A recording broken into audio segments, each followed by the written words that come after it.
Welcome to our YouTube channel prime academy with Pradeep. आज आपका topic density कैसे निकालते हैं। बात करते हैं डेंसिटी ऑफ क्रिस्टल या फिर डेंसिटी ऑफ यूनिट सेल। अब यूनिट सेल उसमें एफसीसी है, बीसीसी है कि एससीसी है, इसलिए हम क्रिस्टल की बात करेंगे कि किस टाइप का क्रिस्टल है आपका। ठीक है, तो आपको इसकी पहले प्रूविंग करा देते हैं कि प्रूविंग कैसे आप करेंगे। तो आपको पता होगा मास इक्वल टू क्या होता है, वॉल्यूम इनटू डेंसिटी। ये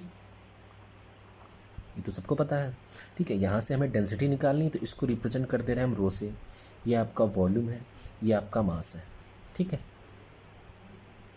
तो यहाँ से रो इक्वल टू क्या निकल आएगा, m अपॉन v। ये m क्या है, ये आपका है मास ऑफ क्रिस्टल।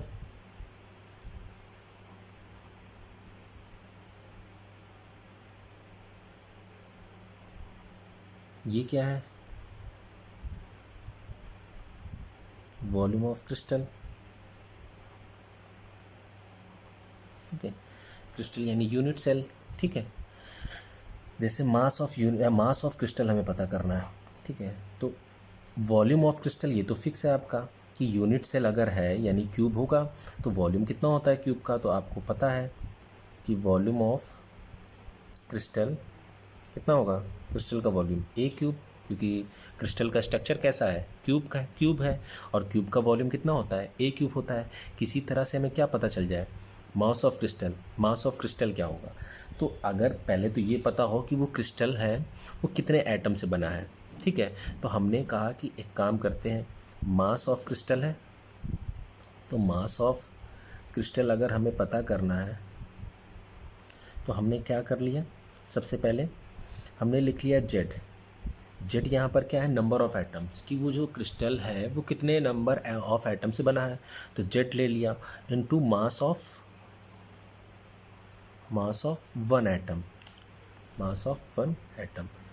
अगर हम एक एटम का मास पता कर लें और जेड में मल्टीप्लाई कर दें, जेड किस चीज़ को रिप्रेजेंट कर रहा है कि वो यूनिट सेल कितने एटम से मिलकर बना है, तो इसको करने से हमें क्या पता चल जाएगा, जेड का मल्टीप्लाई अगर एससीसी होगा तो 1 का मल्टीप्लाई, बीसीसी होगा तो 2 का और एफसीसी होगा तो 4 का मल्टीप्लाई कर देंगे हम इसमें। तो यहाँ से अगर हम इसमें एक एटम के मास में मल्टीप्लाई कर दें तो क्या निकल आएगा, जेड का मल्टीप्लाई कर देंगे तो क्या निकल आएगा, मास ऑफ क्रिस्टल निकल आएगा। अब एक एटम का हमें मास पता करना है, ये कैसे पता होगा, तो आपको ये मोल कॉन्सेप्ट से ये फॉर्मूला तो क्लियर होगा, number of atoms equal to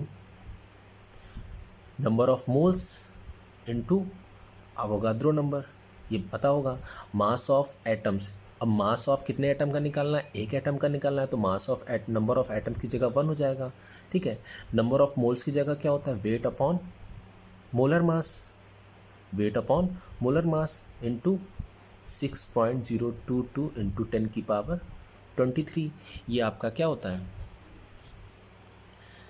Avogadro number value होती है। तो यहाँ से W यानी weight, mass of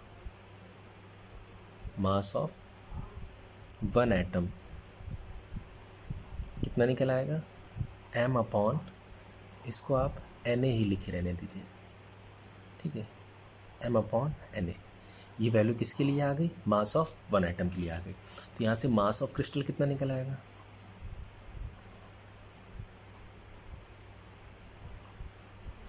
mass of crystal निकल आएगा Z into M upon N A. Clear हो गया। हमें क्या चाहिए था, डेंसिटी किसकी, क्रिस्टल की। ये रो से रिप्रेजेंट किया था हमने, ये क्या था आपका, डेंसिटी ऑफ क्रिस्टल, रो से रिप्रेजेंट किया था। ठीक है, मास ऑफ क्रिस्टल हमने निकाल लिया, कितना निकल आया मास ऑफ क्रिस्टल, दिख रहा है आपको, Z into M upon N A. ठीक है, ये वैल्यू आप कहाँ रख दीजिए, यहाँ पर रख दीजिए। वॉल्यूम ऑफ क्रिस्टल कितना था, ए क्यूब, तो यहाँ से आपका फॉर्मूला ड्राइव हो गया, rho equal to Z into M upon N A, और यहाँ पर क्या रखना है, volume of crystal a cube, हो गया फॉर्मूला।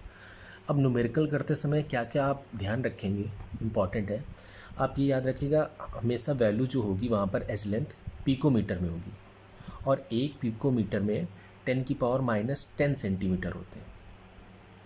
तो ये बात आप याद रखिएगा कि वहाँ पर जैसे ए की वैल्यू दे रखी है 300 pm, ठीक है, तो आप क्या लिखेंगे इसको, ए इक्वल टू 300 इंटू 10⁻⁻10 सेंटीमीटर, क्योंकि आपकी जो डेंसिटी होती है, डेंसिटी उसकी यूनिट आप ध्यान से देखिएगा क्वेश्चन करते समय ग्राम पर सेंटीमीटर क्यूब होगी।